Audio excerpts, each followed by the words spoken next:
Hi, Dani. Hi, Belinda. Thanks for having me. Thank you for agreeing to this interview. We met at Music and Sky, and one of my girlfriends was like, "You have to hear Dani Katz. She's totally, your cup of tea." And I thoroughly enjoyed your talk. So Thank I'm you. so thankful that we're having this conversation today. Thank you so much. Happy to be here. All right, I'm going to start with your bio. A visionary thinker with an uber expanded perspective, Dani Katz has devoted her career to empowering leaders, disruptors, and rebel badasses with the tools, skills, and confidence necessary to thrive as sovereign, conscious reality creators. Her broad spectrum of practical experience and formal studies, including a master's degree in journalism, combined with a pronounced passion for the metaphysical, inspired her ever-deepening fascination with the energetic frequencies of words. Devoted to understanding how language programs the subconscious mind and creates the world as we know it, Dani's impassioned investigations led her to develop quantum languaging, a method of deconstructing and perfecting the myriad ways, whys, and hows words shape our every human experience. She is the author of Word Up, Little Languaging Hacks for Big Change, Pop Propaganda, an Illustrated Guide, and The Language of Betterarchy, a blueprint for uniting against tyranny, which I'm in the middle of, almost done. Dani works as a quantum languaging coach, consultant, and educator, and creates high vibe curriculum for free thinking homeschoolers. Welcome, welcome. And did you want to add anything else to that? No, I was like, wow, I forgot it. We write the bios like years ago, and I'm like, oh, that kind of flows. All right, I'll take it. Yeah, it's really excellent and so thoughtful, all the thought you've put into languaging. This book, I mean, to be honest, every time I hear you on a podcast and as I'm reading this book, I'm literally like, I love this woman. Oh my God, I'm so excited. It like literally lights me up. And I've ever since I met you and I've been reading this book, I literally talk about it to everybody. Thank you.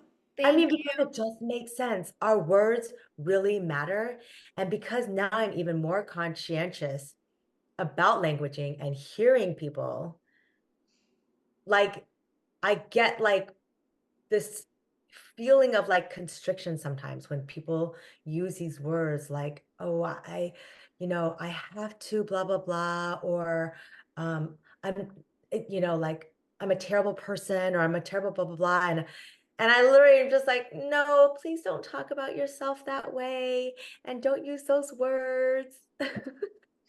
I totally get it. It's kind of like the double-edged sword of learning this languaging paradigm is then we become attuned to how the people we love and ourselves like are using words against us all day, every day, and not everyone is ready to hear it. Not everyone is available to hear it. So it's like this kind of quiet pain of like, I'm watching it happen. I could feel it happen, and everyone has their own path and their own timing.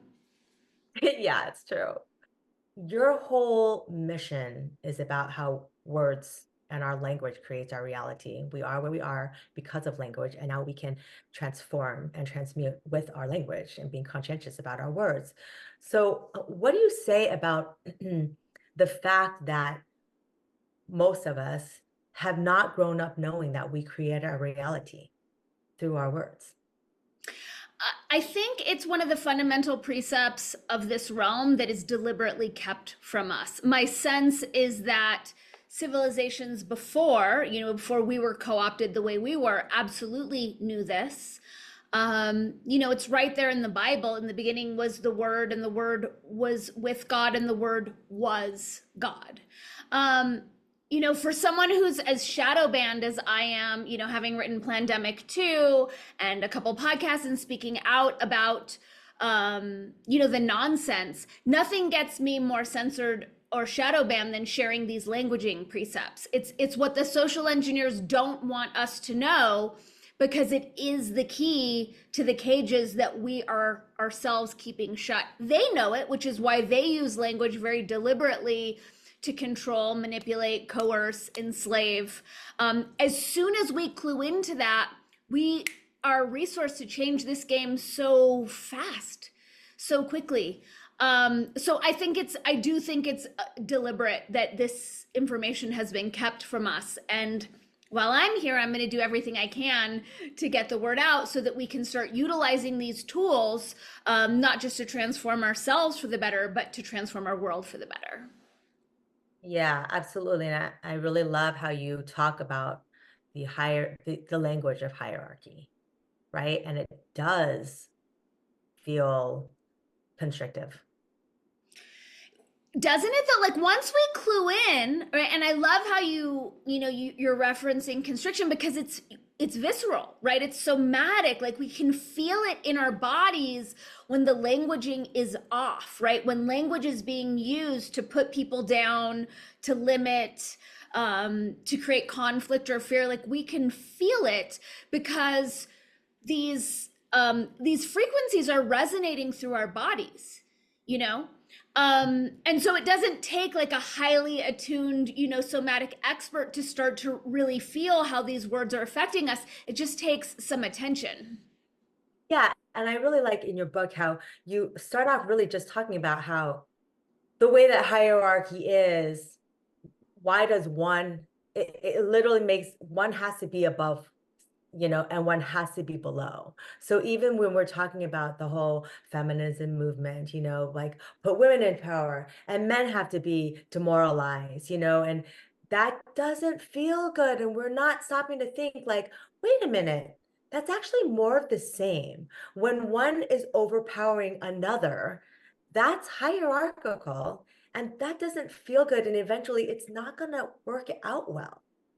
No, it's I call it questioning the construct. It's like the way the social engineers have it set up, they have us fighting against one another for pole position, where it's like, why don't we just get rid of the whole organizational structure that needs there to be losers for there to be winners? Because that's just stupid, and the feminism one bugs me the most because it's such a fiction that we're at odds with one another. Like we're not in conflict. We're not adversaries as men and women. Ideally, we're lifting each other up. We're rising up together. We're bringing out the best in one another. It doesn't require men to lose for women to thrive. That's a fiction that really needs to be questioned. Yeah, agreed. And it's really provocative. It's Right? weird that it's so provocative, like the idea that we don't need losers. Because I've seen it. I've seen people get their panties in a bunch about that, and it's like, but that, like, we don't have to be competing for like our tiny crumbs in a realm of abundance. That's like those who are operating at those top rungs with false power. They want us to think that, but we can flip that in an instant. Right. Right. And it's all begins with our own thoughts and how we put ourselves out in the world and not being in that victim mode. 100%, 100%. And I think it's one of, I don't know if it was from a movie or something, but they say like the greatest trick the devil ever pulled was convincing humanity that it doesn't exist. And I feel like the greatest trick that the social engineers have pulled is convincing humanity that there's value in victimhood, that there's value in disempowering ourselves and competing over who's the most disempowered and the biggest victim, because there's no lived value in winning that award. It's just an excuse to have like a lackluster life. And so watching how victimhood has been propped up over the past decade, it's just such a trick where we're enslaving ourselves, and I'm sure we've all been in those conversations where people are like fighting over who has the worst sob story. And it's like, where is this going? Like, wait, this isn't a fun conversation. Is anyone uplifted? Is anyone feeling good? Right. Right. We get in that sort of habit of just being in not a great place. Right. Yeah. There's always like you want to always have like something that's off in your life so that you have something to talk about. Otherwise, people aren't interested in like everything's great. Exactly. And it's like, well, how are we going to thrive if we've internalized that means of socializing where we don't, we don't want things to be too good. We don't want anyone to feel bad. So we're going to make ourselves small. And it's like, no, this is a pretty short life. Like, let's be as big and empowered and as beautiful and bold and wonderful and expressed and successful as we possibly can, and hold one another to it. Because like, one of the primary fictions of hierarchy is that there isn't enough to go around. That if you, Belinda, are thriving and successful, that somehow I'm going to have to be beneath you. And it's like, no, we can both thrive and be successful and be excited for one another and help each other, realize our potential. That's just a way more fun version of reality than the version that they've been trying to shove down our throats. Right. And along with that, in the business world, it seems like for a while it was like, you want to be the first to market, or you don't have to be the first to market, but you just need to be better than the rest. And there's always like this competition. But now in this sort of like conscious space, the language is really, there's room for everyone. And like, great, if you have a product and I have the same product, we can both be in the same place, and there's going to be enough people to buy all of it. Exactly. And just understanding that, like, it's different flavors, right? And different styles. And, we'll attract our just right people.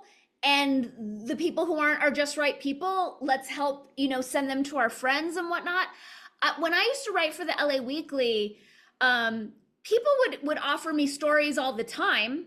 And very often I'd be like, no, I'm not interested. And I would call other journalists, and the other journalists were like, you're the only one who does this. You're the only one who's sending stories that you're not interested in to other people.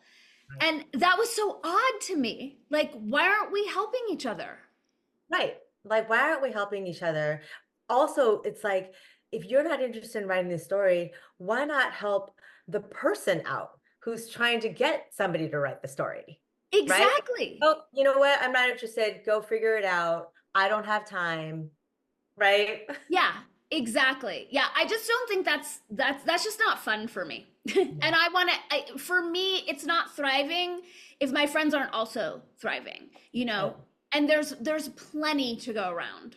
Plenty to go around. And if there isn't and there's a stop, then there's room for evolution. Exactly, and innovation. Yeah. Yeah.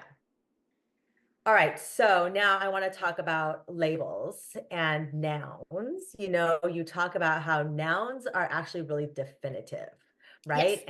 And the medical industrial complex and the educational complex really hangs their hat on nouns, right? So let's talk about labels, because I don't know, at some point in my life after I had my kid, and hanging around other children and parents, every time I would hear a parent label themselves, or a child label themselves, or a parent label their child, it's constricted to me. I don't like that, because I don't believe in labels. And also, like, we're human beings and we're all individuals, and everybody learns in their own way, and they reach these developmental milestones at their own time. And it's like you said, like, it's a construct, it's a societal contract that they're making you feel small. And it doesn't feel good as a parent to get a label for their child. It doesn't feel good for the child to get the label. And it really puts you in a state of stagnancy. 100%. 100%. I see labels as cages, like, straight up. And anytime I see, because for me, I see the effects that words are having as they're, leaving people's mouths and landing. And I'll just see like more bars being added to a cage, right? Or more pathways being blocked off because there are these associations that come along with these labels that inhibit our freedom. The truth of the matter is that this moment right now is brand new. I've never been here before. You've never been here before. Anything is available to us in this moment. Labels have us carrying what was and all the associations that come along with what was, and just dragging it with us, like an albatross around our necks. it's especially heartbreaking with children. I remember, you know, in my 20s, crashing with a friend who had a son and seeing his homework assignment on the refrigerator. And he said, I am bipolar, I am manic depressive. And I just thought, he was not even 10 years old. And I just thought, those aren't appropriate labels for a child to be associating himself with. Like, he's still developing. I know. It was so painful And and horrible. who's to say those symptoms are bipolar or manic depressive? Who's to say? Exactly, because it falls outside the very narrow confines of the Western psychological or psychiatric paradigm. But it's like, well, what if we just expand our collective comfort zone and allow people to express to the extremes that some people come in with the ability to express and not pathologize it or problemize it? So yeah, I'm not a fan of really any labels at all, because they inhibit our potential and growth. You know, so of course they're obvious with any sort of like medical pathology. People who say, I'm bipolar, I have ADD, I'm autistic, I'm diabetic, right? It's like, okay, you're putting yourself in these cages versus I'm moving through some symptoms that the Western medical paradigm likes to associate with diabetes, right? Creating all that space between ourselves, thus signaling the body, you don't have to follow this trajectory called diabetes. You can allow these symptoms to move on. And that goes back to like verbs, right? I don't have arthritis, moving through some symptoms that sometimes doctors compare to arthritis, right?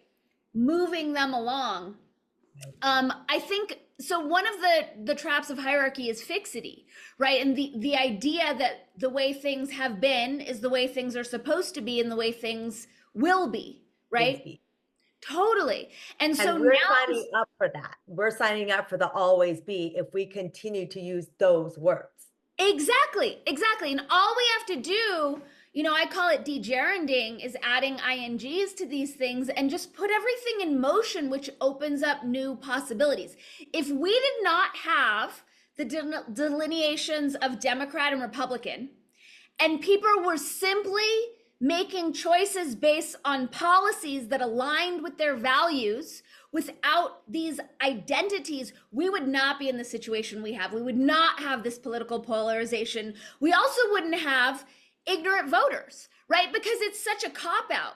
Oh, I'm a Republican, so I just anything with an R. It's like, that's not an intelligent way to participate in a constitutional republic. I mean, we'll bookmark whether that's really the case or not, you know, but labels also allow us to be lazy and just like fall back into, you know, I see it with, you know, we can do it with astrology. You know, I can fall back on some really shadowy Aquarian behaviors and just be like, well, I'm an Aquarius. And it's like, no, I'm a free human being. Just because I'm animated by these energies doesn't mean I need to victimize myself to them or put myself in an Aquarius cage. Right. And I had a thought and now it just left me. It'll come back. It'll come back in divine timing. Yeah. Oh, what I was going to say is like, there needs to be more of a curiosity. Like we could have more of a curiosity mindset, because I find habit-wise, it's like, oh, I have this tightness in my hand. I think I'm getting arthritis. And you want to name it instead of being like, you know what? I have this tightness in my hand. I wonder what my body's trying to tell me. And I wonder what it's from. Like, what did I eat? Or what did I do recently? And oh, that's fine. You know, instead of like constantly looking for it. And now you're like, oh, I have arthritis. And now you're looking for it in like all different parts of your body. Or, oh, another thing and I'm only just being more conscious now because of being more conscious about language, right? And also like hearing people say like, oh, you know, old age. Like, how come when we get old, we blah, blah, blah? I'm just like, no, like cancel, delete. You know, it's not, Yeah, it's they're all every old programs. person's story. I mean, look at Jane Goodall, 90 something. Is she suffering all these aches and pains? I don't think she is. Those are all programs. Christiane Northrup, she's spoken about this, how like the single best thing we could do for our health is disconnect from age, stop thinking in terms of age, stop telling what our age is, because that's another arbitrary fiction that comes along with its own programming, right? So I tell someone, oh, I'm 75 years old, they're just going, they're comparing me to their programming around 75, what that should mean, versus just like, no, I'm timeless beauty. I'm rolling through this particular incarnation in the grand scheme called eternity, and I'm not looking to activate any mortality codes or program my body into any fictions that don't have to be. Right, right. And going back to the labels and being more curious, it's understanding, it's actually taking an interest in understanding and taking a step back when you are in the medical world and then in the education world, to say, if you given a label where the doctor looks at your child and says, oh, you know what, your child looks like developmentally delayed, and to take a step back and say, actually, no. And why would you think that? And maybe it's okay to be like that. And let's just wait and see. And then also when you get into the, into the schools and they're saying X, Y, and Z, your child isn't behaving, they have ADHD. But also, as human beings, we're not meant, especially young children, to sit quietly in a classroom for 5 hours and not get outdoor time and not get sunshine. And maybe they're fidgeting because they have to go to the bathroom and they're not allowed to, like all of these things. Can we have a little bit more questioning instead of just putting the labels on and then going through the process of the medical industrial system to address the labels the way they know how, which is just a pharmaceutical. 100%. It's like they have this very narrow definition of what a child is supposed to be. And anything that falls outside those boundaries, they problemize it, they pathologize it because it doesn't fit in with their like singular prescribed structure. In terms of the Western paradigm, the Western medical paradigm, their highest priority is not getting sued. Caring for the patient, it comes so far below that. So to not get sued, they're only going to give the worst case scenarios, the statistics that point to the worst case scenarios to cover their own butts so that they don't get sued, which is why, the rare occasions that I do see medical practitioners, my number one thing is I don't want to hear any pathologies come out of your mouth. If there's something you need to write in a chart, that's fine. But I don't want to hear any pathologizing of symptoms on any level. I reject all of that. Actually say that? Sorry? You actually say that to a doctor? I actually say that. 100%. I mean, what's the response that you get? They're silent. And honestly, most of them are like, oh, I would never, that's not my paradigm, because I'm operating with people who are on the same level as I am. If I went to urgent care, who knows how that would go? But those are essentially curses, so you tell someone you have ADHD, the brain's going to clasp onto that, go to all the programmed associations with ADHD versus like, wow, it seems like, we can amp up some focus. We have an opportunity to create more focus or other strategies for getting throughout the day. It's like being creative and not problemizing. I mean, they'll problemize everything, but this is what I do with my clients is like, nothing has to be a problem. Like that's a decision. Reality is just neutral. It's our decision to problemize it, that's where the neuroses comes in. That's where we need pharmaceutical interventions, all that nonsense. And that's all attached to labels. Right. And the biggest one I hear all the time is ADHD, right? Adults use that all the time. I have ADHD and then I sit there, I'm like, that's so interesting. I mean, like, I feel like my friends who say they've got ADHD are so able to retain information. It's incredible. They're like sponges and it's amazing. And so I'm like, why don't they call it ADHD? And they sort of like put a negative spin on it instead of being like, You know what? I love information and I research all kinds of things and I'm able to retain it, which is why I'm able to tell you X, Y, and Z and back it up with information.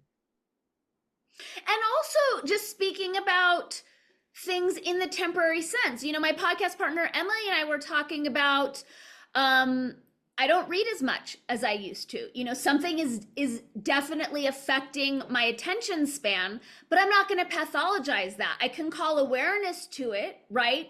And then what steps can I take to help expand my attention span now that I'm cluing into this? Because we're all dealing with the screen thing. It doesn't mean that there's anything inherently wrong with us. We're adjusting to some deleterious social engineering, but I'm not going to program my own subconscious mind with any ideas that something's wrong with me. Right. There's nothing wrong with us. And also, it's sort of like an easy way out because if you're going to say that you're not reading as much books, right, anymore, it's because I have like attention deficit or whatever. It's Right. actually, do you feel like you want to read more books? Then read more books.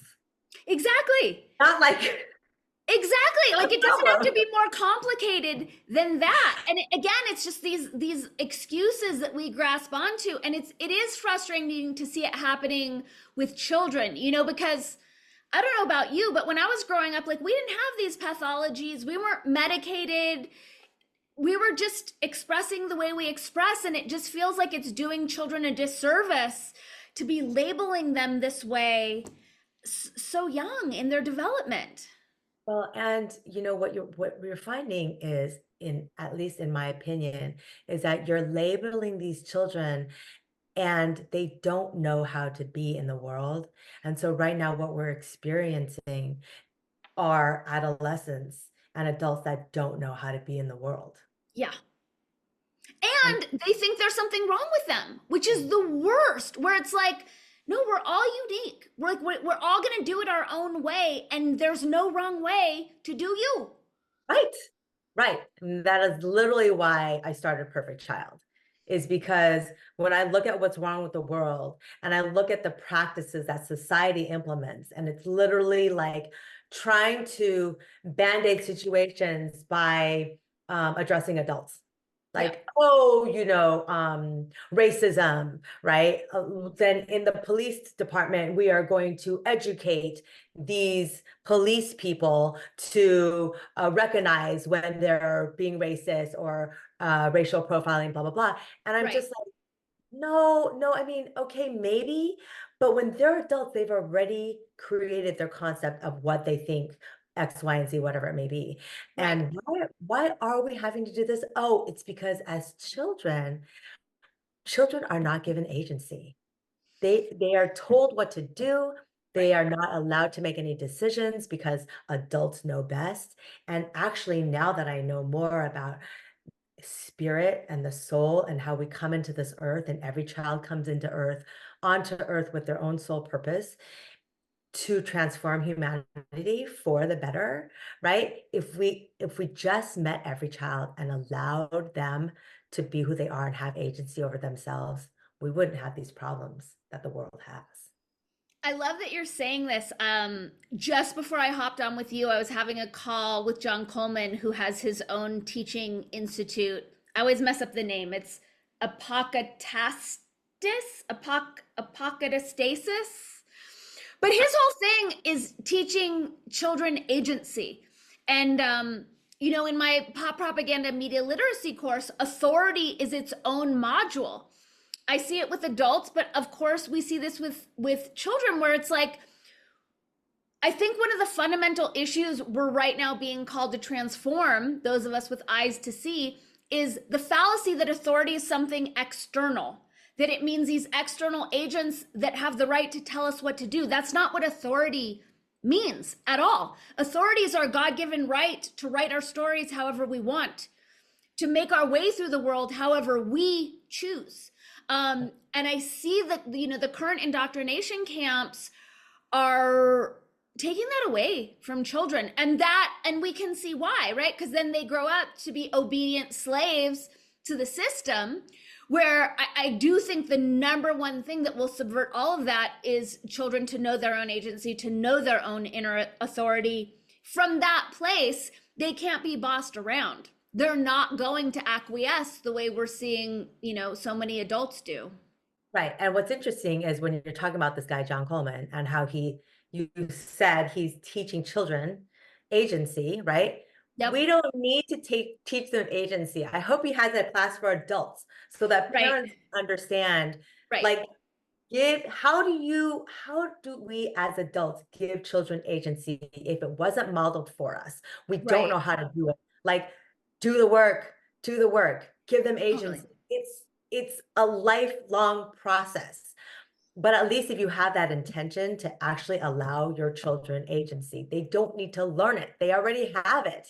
It's They true. come to earth with their own agency. We just aren't listening because we don't know how. It's true. And because those of us who have been indoctrinated into the enslavement construct, unfortunately, that's what's unconsciously being passed down. But like in my pop propaganda class, at the same time that I'm teaching the students about propaganda techniques, I'm also teaching them how to build their own agency. So we're going through like, what are your unique individual values? What are your unique individual priorities? What are you going to prioritize over other things? What is your internal yes and no? And how do you recognize that? These are tiny things we can do to help cultivate their natural agency. I love that you made that differentiation. It's so spot on. Yeah. So your pop propaganda class, is that online and like anybody can just download it? Is it like self? Yeah, self-directed. It is. I was teaching it live for the past few years, and I noticed the online teaching space devolved really rapidly. So the first live homeschool course that I taught, all my students were on camera. They were all super engaged. The last class I taught, which was last fall, I was lucky if I would get one or two students on camera, and I would have the parents telling me, like, she's shy, don't pressure her. And then I just thought, well, I can't see if she's learning, and we're not creating a learning community, which is important for the other students. So as I watched that kind of devolve in a way, I was getting so many requests from people all over the world, as well as adults. So I just digitized it and created an evergreen course so people can take it, people register now, they can start taking it today. It's available online now. At their leisure. Yeah, And do you recommend this class for adults too? I absolutely do. The World Economic Forum, gross entity though it may be, they have named propaganda and disinformation the single biggest global threat we're facing. I agree. I rarely agree with the WEF. We disagree as to where that's coming from. But I do agree it's one of the biggest issues we're facing. And so I think the ability to recognize propaganda and to recognize how co-opted the media is, as well as the ability to do our own fact checking, researching, following the money, I think that every adult on the planet would be wise to learn those skills so that we can all decipher fact from fiction. There's plenty of propaganda and disinformation coming through the alt media space as well. So yeah, I think it's a really crucial skill. Yeah, definitely, especially now. And even when you said in the course, you have asked people like, what are your values, right? I think that's important because I feel like maybe a lot of people don't actually sit down and think about what are my values? As a person, what is my core value? Exactly. And nothing's really set up for us to be asking ourselves these questions. And when it comes to dodging groupthink, it's crucial to be like, well, wait a minute, I value my freedom and my health. Those are top values and priorities for me. So I'm not going to go along with the crowd that are doing things that I know run counter to those values. So in terms of maintaining our agency and being able to stay true to ourselves in the face of peer pressure and groupthink, I think it's crucial to know our values and our priorities and to take the time to figure those out for ourselves. Also, just to thrive in our lives, for us to help determine, is this a pathway for me to fall down? So, someone offers me a job. Well, if that job is in an alignment with my core values, I don't have to waste time thinking about it. It's a no, and I get to move on. Right. Right. Yeah. So you cover that in the propaganda. I do, because I think it's, at the same time that I think it's important to learn media literacy and propaganda to strengthen that agency that we're talking about. Yeah. I created the course after I'd spent the first 20 years of my career trying to stop what we're living through now. I saw it coming back when I first read Project for a New American Century and dove into research after 9/11.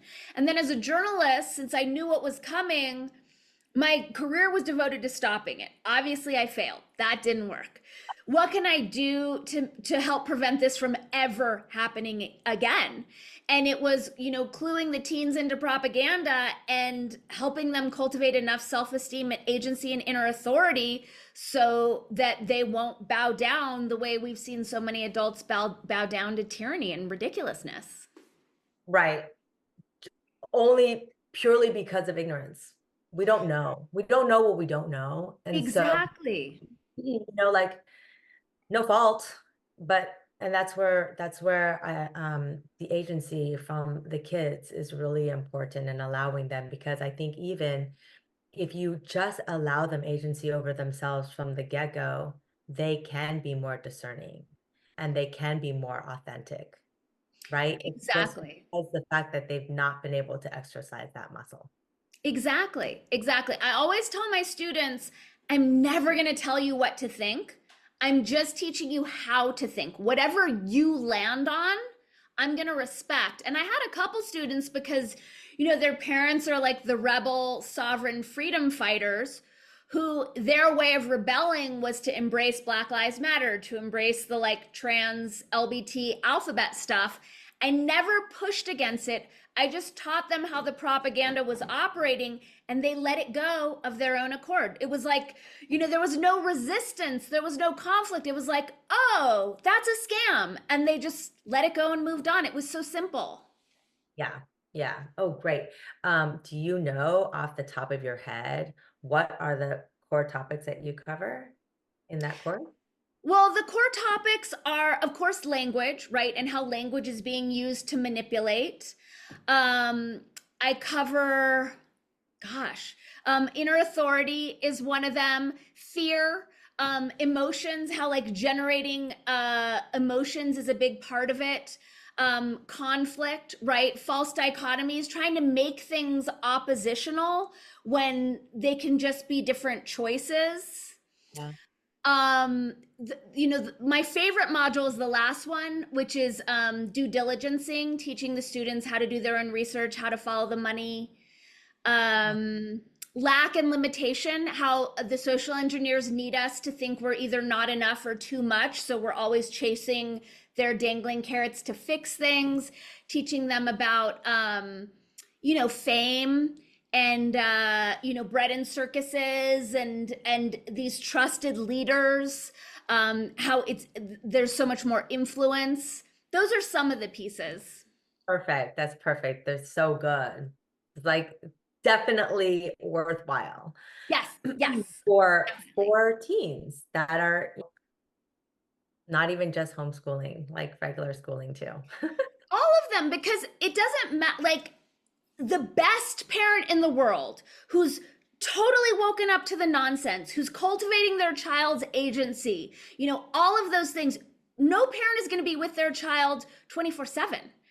No child is going to be inured from, a bus bench or, a friend sharing something they've heard. So the best way to safeguard our teens, ourselves, everyone from propaganda is to teach them how these techniques work, because they're coming out of, they're in the textbooks, they're in the activism space. Yeah.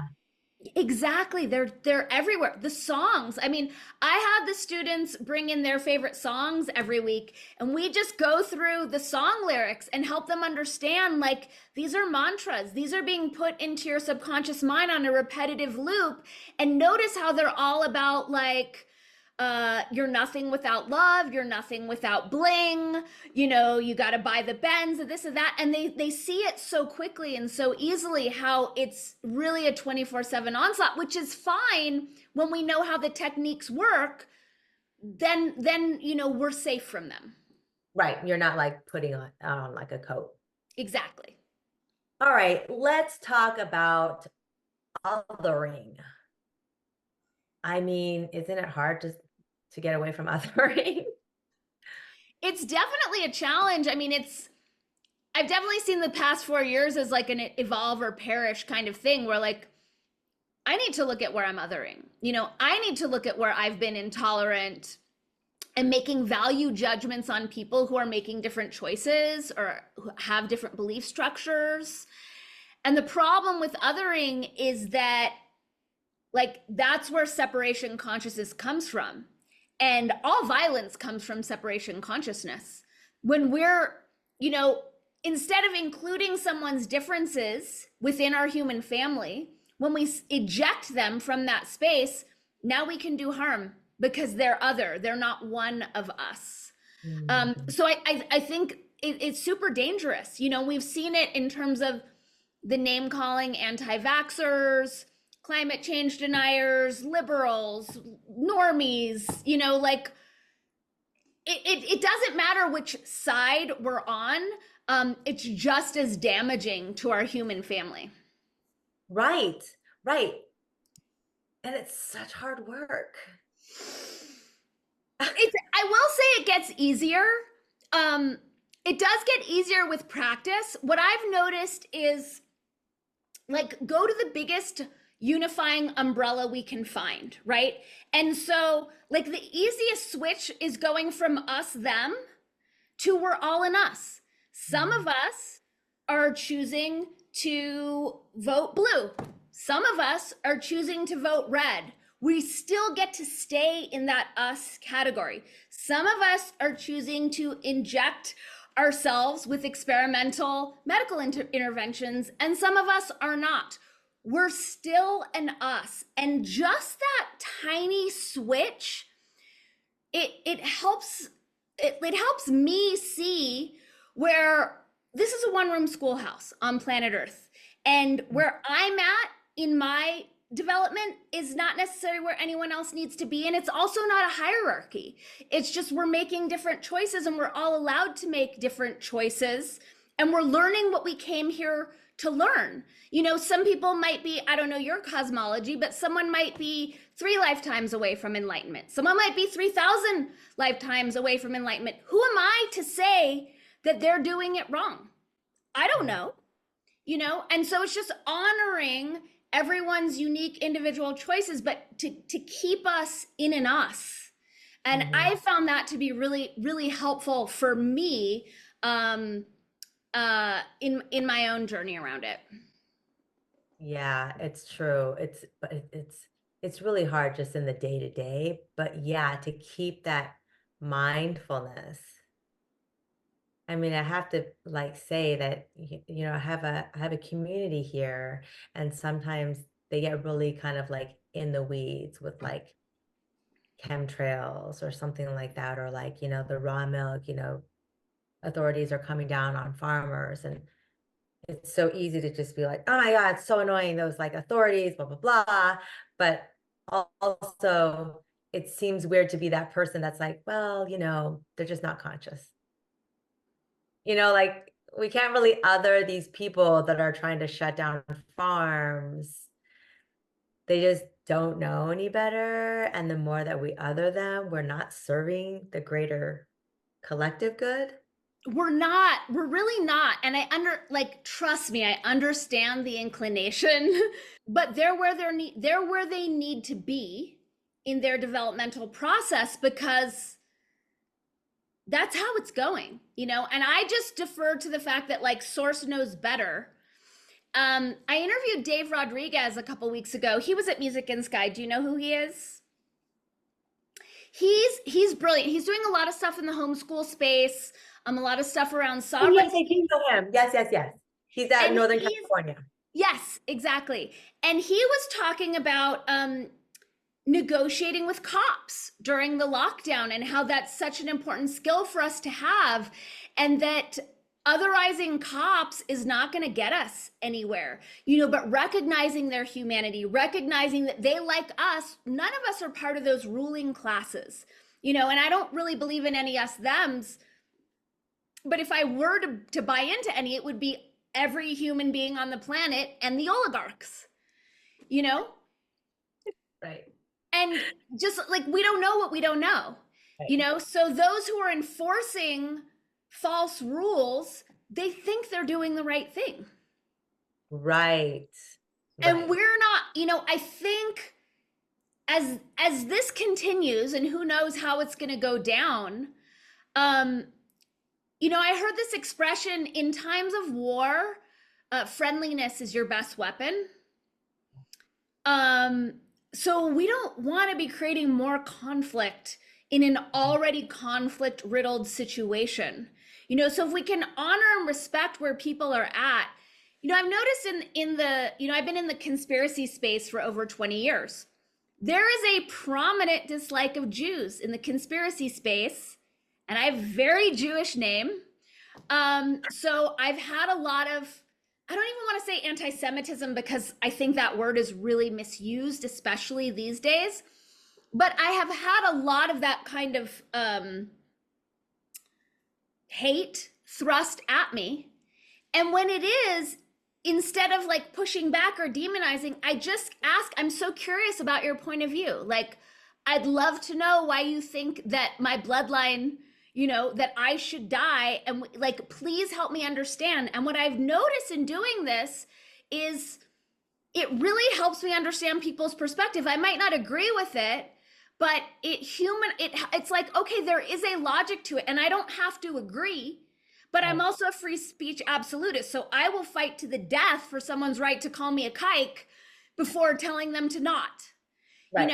But it helps me, it keeps us in that human engagement. Like, okay, I don't agree with your perspective, but I appreciate you breaking it down, and I can see your point of view, right? And that, again, I'm just expanding that human us, instead of creating more conflict with my fellow humans, where like, it's all like, we're being manipulated into disliking one another. We're being manipulated to call each other libtards and anti-vaxxers and, right-wing radicals and conspiracy theorists. And the most revolutionary thing we can do is to not take that bait, and to maintain our humanity and our compassion for one another, even if we don't agree.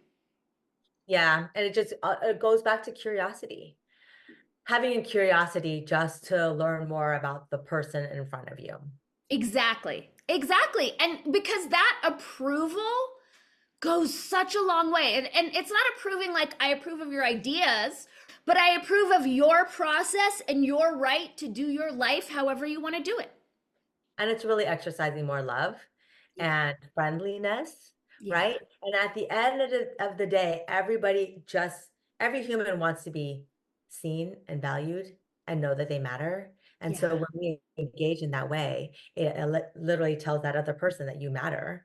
Yeah. And in doing that, it like diffuses things, right? Totally. It definitely diffuses things. And it also just creates more space for us to not be doing it the same. And like, this didn't used to be a problem. It's only in the past few years that like this political thing has ended relationships and gotten people fired. That is insane. So I think the more that we refuse to buy into that and allow people to believe what they believe, vote the way they want to vote, inject themselves, like, I'm not going to do that. Right. But if that's what they genuinely want to do, okay. Yeah. And but going back to our conversation earlier, when you were talking about having people figure out what their values are and that whole like political system, if people actually knew exactly what their values were, then they would be seeking a better political system. They would not subscribe to just the Democratic point of view, blah, blah, blah, and the Republican point of view, because to be honest, you want to go by like policies, like what are these, what does this person stand for? What does that person stand for? And it's not like, well, I'm going to pick the better of the two or the least harmful of the two. It's more of, no, these are my values, and if neither of them work, then we're not voting for either of them, and we'll just have to see what happens. Exactly, exactly. Right?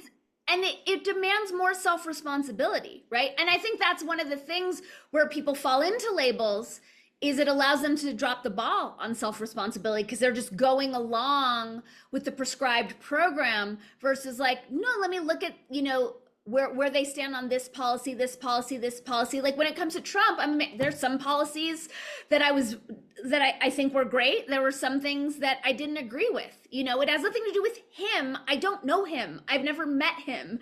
It's what are you doing for the people in this country? That's it. Right.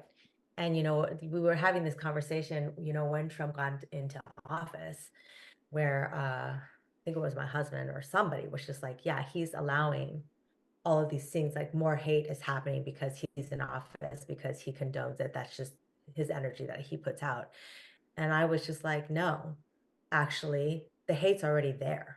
It's just, it seems like he's allowing it to happen more. So, like, in the grand scheme of things, thank God he got into office so that people can see there's actually a lot of hate going around in this world. And so, yeah, our language and our actions create our reality.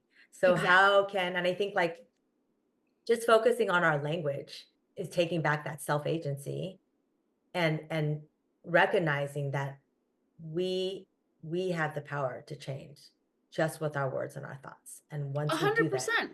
it collectively, it's a lot of work, but it's like, God, it's really rewarding when you get in that space. I really, really I love being mindful of my language. I love that you love it. I love that you get it and like you get because it's like the linchpin, like it's the key to everything. And it's always fascinating to me to see who like gets it immediately. I always get so excited, My people. I love it. I love it. So, like I said, I have a community here, and every week I send out a community bulletin of like what's going on and everything. And it's just me. So, like, I like to just kind of like jump on my soapbox sometimes, And I did share, when you said, say these three phrases: I have to go to work, I'm going to work, and I get to go to work. And I was like, you guys, I invite you to try that. Like, literally, when I did it, when I said these words, this is what I felt, I had to go to work. I actually really felt kind of like bummed and down. And then when I got to like, I get to go to work, my whole body just, the energy itself just like lights up as I'm lifted. And so I'm just like, the words really, really do matter. What? Totally. They can change everything. And then that just changes your mood, your state of mind for the day, what you're giving off, right? Other people are going to be feeling that. It's everything. My family didn't get it. And they used to say, this is just semantics. And I would be like, no, this is everything. This is actually everything. Yeah, it really is. It really makes or breaks your day.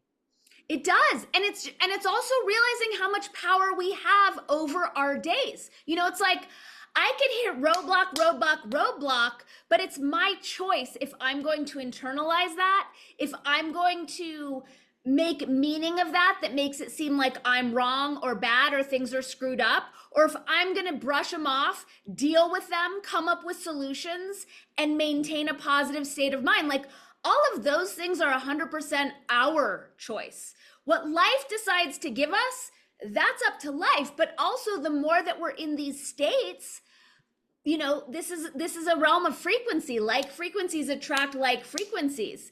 So if I'm moving through the world, everything's happening for me. Everything, how good can it get? Then those are the experiences that I'm going to be magnetizing, and it really truly works. It really, truly works. Yeah. It's really great. In fact, I was just with a bunch of friends and over, a week, and every time she would say something that I didn't agree with, I would be like, cancel, delete, and then it's like she just started like saying it back to me, cancel, delete, like it was like a joke, but literally it's like, don't say that, cancel, delete. Totally, totally. I mean, you said something when we first hopped on the call. We were like, don't talk about yourself that way. And I always make it a joke. Like I play racquetball with my friend Ross, and he'll say, like, damn it, Ross, why'd you do that? And I'll be like, don't talk about my friend Ross that way in front of me. I'll have to kick your butt. Right?